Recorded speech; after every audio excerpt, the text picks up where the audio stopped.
नमस्कार दोस्तों, इंफ्राटॉक्स के नए एपिसोड में आपका स्वागत है। तो चलिए शुरू करते हैं। पहली खबर की शुरुआत करते हैं तमिलनाडु से, जहां पर दोस्तों Tamil Nadu knowledge city programme finally take off करता हुआ दिखाई दे रहा है, क्योंकि इसको लेकर तमिलनाडु के सीएम के द्वारा फाउंडेशन रखने का काम कर दिया गया है। तो दोस्तों ये नॉलेज सिटी तिरुवल्लुर डिस्ट्रिक्ट के अंदर बनेगी, जो फैली होगी 830 एकड़ के एरिया में। अप्रोक्सीमेटली चेन्नई से 40 किलोमीटर के डिस्टेंस पर ये होगी, जहां पर academic institutions, research centres, incubation hubs और रेजिडेंशियल फैसिलिटीज बनकर तैयार होंगी। सारी चीजें आपको एक ही जगह पर देखने को मिलेगी। फाउंडेशन रखने के साथ साथ 5 से 6 प्रपोजल भी यहाँ पर तमिलनाडु सरकार को रिसीव हुए हैं, जहां पर IIT Madras, university of Melbourne, axis group, acumen group और यूनिवर्सिटी ऑफ ईस्ट लंदन समेत बहुत सारे इंस्टीट्यूट्स यहाँ पर उनकी फैसिलिटीज को सेटअप करेंगे, जो कुल मिलाकर 355 करोड़ रुपये से ऊपर की यहाँ पर इन्वेस्टमेंट करने वाले हैं। अगली दोस्तों अपडेट मुंबई से है, जहाँ पर दोस्तों पार्ले प्रोडक्ट्स लिमिटेड उनकी आइकॉनिक विले पार्ले फैक्ट्री का रीडेवलपमेंट करने जा रही है, और उनकी तरफ से बताया गया है कि इस बिस्किट फैक्ट्री को एक कमर्शियल कॉम्प्लेक्स में रीडेवलप किया जाएगा। तो दोस्तों ये फैक्ट्री पार्ले की आइकॉनिक फैक्ट्री मानी जाती है, क्योंकि सबसे पहले पार्ले जी बिस्किट यहीं पर प्रोड्यूस किया गया था। ओवरऑल 5.44 हेक्टेयर्स के एरिया में फैली है, जहां पर 1.9 लाख स्क्वायर मीटर का बिल्टअप एरिया रीडेवलप किया जाएगा कमर्शियल कॉम्प्लेक्स के लिए।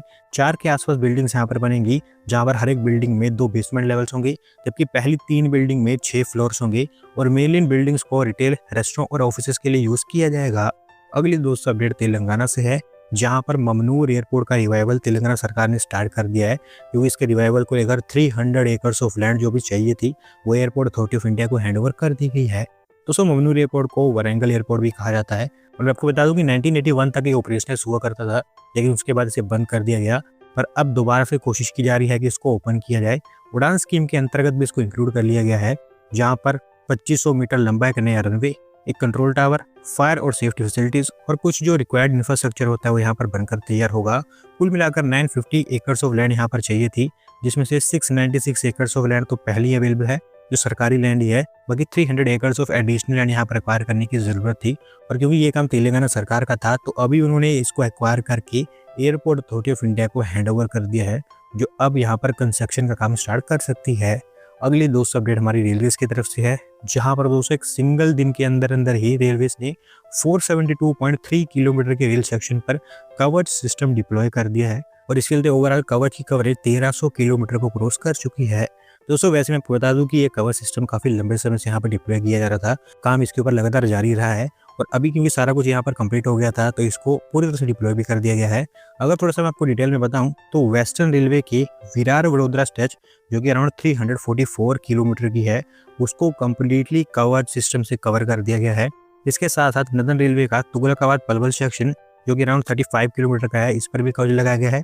और ईस्ट सेंट्रल रेलवे जोन का मानपुर सरमाटान रेल सेक्शन, जो कि अराउंड 93.3 किलोमीटर लंबा है, इसको भी कवच सिस्टम से डिप्लॉय किया गया है। इसके लिए आप देखेंगे ओवरऑल यहाँ पर ट्रेन और तेजी से और सेफली ऑपरेट कर पाएंगी। अगली दोस्तों अपडेट गुजरात से है, जहां पर कांडला पोर्ट पर देश का पहला port based green hydrogen plant setup किया जाएगा, और इसको लेकर दीनदयाल पोर्ट अथॉरिटी और ओसवाल ग्रीनजो एनर्जी के बीच में एग्रीमेंट साइन हो चुका है।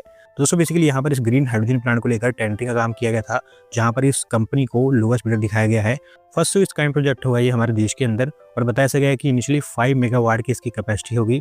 Annually 840 metric tons of green hydrogen यहाँ पर प्रोड्यूस हो पाएगी, जिसका इस्तेमाल पोर्ट ऑपरेशंस, मोबिलिटी सॉल्यूशंस और लॉजिस्टिक एक्टिविटीज में ही किया जाएगा। अगली दोस्तों अपडेट हाई स्पीड रेल को लेकर है, जहां पर दोस्तों NHRCL धीरे धीरे और भी दूसरे हाई स्पीड रेल कॉरिडोर्स के ऊपर प्रोग्रेस को आगे बढ़ा रही है, और अभी हमें यह बताया गया है कि Bengaluru Amravati high speed rail corridor को लेकर सर्वे का काम कंप्लीट हो गया है। तो दोस्तों बेसिकली सर्वे रेट्स लिमिटेड के द्वारा कंडक्ट किया जा रहा था, इनको सर्वे के साथ साथ DPR का भी कॉन्ट्रैक्ट दिया गया है। सर्वे के अकॉर्डिंग बहुत सारी चीजें यहाँ पर क्लियर हो गई है, जहाँ पर ऐसा पता चला है कि ये कॉरिडोर 864 किलोमीटर लंबा होगा, और इसे वाया चित्तूर और तिरुपति बनाया जाएगा। 1.9 लाख करोड़ रुपीस के आसपास यहाँ पर खर्च होने वाला है, और ये एस्टिमेटेड एक्सपेंडिचर है, कम भी हो सकता है, ज़्यादा भी हो सकता है। मेजोरिटी ऑफ द अलाइनमेंट यहाँ पर एलिवेटेड होगी, कुछ छोटा सा हिस्सा ही यहाँ पर अंडरग्राउंड होने वाला है, और क्योंकि अभी फिलहाल ये प्रोजेक्ट काफ़ी ज़्यादा प्रीलिमिनरी स्टेजेस में है, तो आप मोटा मोटा तो ये मान ही सकते हैं कि 1 दशक तो इसे लगेगा ही।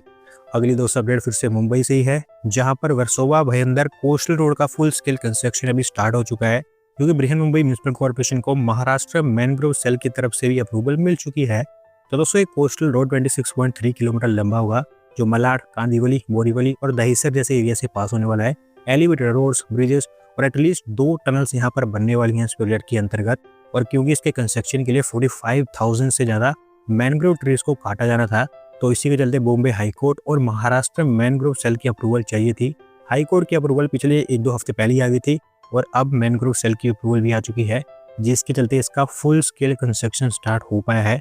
22,000 करोड़ रुपये के आसपास इसके ऊपर खर्च की जाएंगे और अभी आप कह सकते हैं कि 2028 के आसपास दिसंबर में आपको बनता हुआ दिखाई देगा। अगली दोस्तों अपडेट वाराणसी से है, जहां पर गंगा रिवर के ऊपर एक और नया रेल कम रोड ब्रिज बनाया जाएगा हमारी रेलवे के द्वारा, और इसको लेकर आरवीएनएल और जीपीटी इंफ्रा के जॉइंट वेंचर को कॉन्ट्रैक्ट अवार्ड कर दिया गया है। तो दोस्तों ये ब्रिज काशी रेलवे स्टेशन के पास ओल्ड मालविया ब्रिज के डाउनस्ट्रीम पर बनाया जाएगा, जिसकी लेंथ 1 किलोमीटर से थोड़ी सी ज्यादा होने वाली है। लोअर डेक रेलवे के लिए होगा, जहां पर 4 रेल लाइन्स बिछाई जाएंगी। One of the widest rail cum road bridge होगा देश का। जबकि अपर डेक रोड के लिए होगा, जहां पर एक 6 लेन का रोड बिछाया जाएगा। 1200 करोड़ रुपीज के आसपास यहाँ पर खर्च आने वाला है और अभी क्योंकि कॉन्ट्रैक्ट दे दिए गए हैं, तो अगले 48 मंथ्स के अंदर अंदर आपको ये बनता हुआ दिखाई देगा।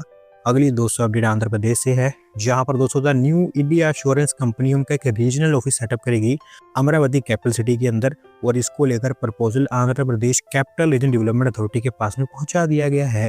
तो दोस्तों इस रीजनल ऑफिस में ये कंपनी रूरल, सोशल, अर्बन और कॉर्पोरेट सेक्टर्स के लिए जनरल इंश्योरेंस सर्विसेज प्रोवाइड करेगी।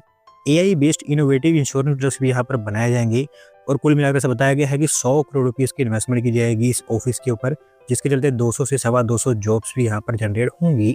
अगली दोस्तों अपडेट केरला से है, जहाँ पर दोस्तों देश की पहली ग्लोबल गोल्ड सिटी सेटअप की जाएगी और इसको लेकर Kerala industrial infrastructure development corporation यानी कि के इंफ्रा ने तेलंगाना बेस्ड गोल्ड सिक्का प्राइवेट लिमिटेड के साथ में एमओयू भी साइन किया है। तो दोस्तों इस प्रोजेक्ट को बनाने की प्लानिंग काफी लंबे समय से हो रही थी। तो बताया गया है कि इसका नाम ग्लोबल गोल्ड सिटी होगा, जो कि कन्नूर के अंदर तैयार होगी।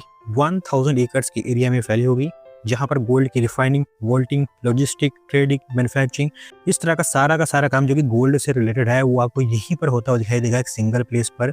इसके अलावा रिजोर्ट्स और एग्जीबिशन सेंटर्स भी यहाँ पर तैयार करने की बात की गई है।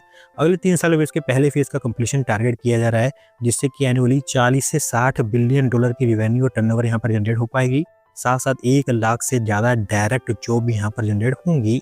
अगली दोस्तों अपडेट दिल्ली से है, जहां पर दिल्ली का पहला डबल डकर फ्लाईओवर भी बनकर तैयार हो गया है और अगले कुछ ही दिनों के अंदर अंदर इसको अथॉरिटीज ट्रायल बेसिस पर ओपन करेंगी। तो दोस्तों ये फ्लाईओवर भजनपुरा से यमुना विहार मेट्रो स्टेशन के बीच बनाया गया है, जो एक तरह से मौजपुर मजलिस पार्क मेट्रो कॉरिडोर का हिस्सा है। 1.4 किलोमीटर की इसकी लेंथ है, जहां पर लोअर डेक तो व्हीकल्स के लिए है, जबकि अपर डेक मेट्रो के लिए है।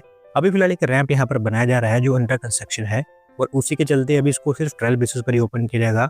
एक बार वो रैंप भी तैयार हो जाता है तो कमर्शियल यूज के लिए भी इसको ओपन किया जाएगा।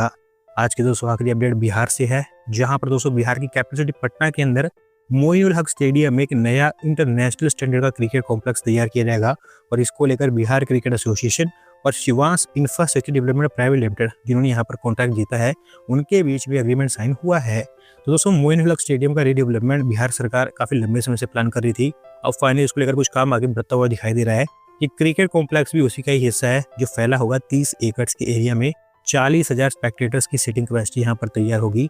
पहले फेज में क्रिकेट स्टेडियम और इसी से रिलेटेड फैसिलिटीज बनकर तैयार होंगी, जबकि अगले फेज में बैडमिंटन और वॉलीबॉल कोर्ट्स भी यहाँ पर बनाए जाएंगे। एक 5 स्टार होटल, हॉस्टल, एक रेस्टोरेंट और एक क्लब हाउस भी यहाँ पर बनाया जाएगा। 498 करोड़ रुपीज का खर्चा आएगा इसको बनाने के लिए, और अगले 2 सालों में आपको ये पहला फेज बनता हुआ दिखाई देगा। तो दोस्तों आज की वीडियो में बस इतना ही। अगर आप अपनी तरफ से अपडेट सबमिट करना चाहते हैं तो डिस्क्रिप्शन में दी गई लिंक पर क्लिक करके सबमिट कर सकते हैं। और अगर आज की वीडियो पसंद आई हो तो वीडियो को लाइक करें, चैनल को सब्सक्राइब करें। धन्यवाद वीडियो को देखने के लिए।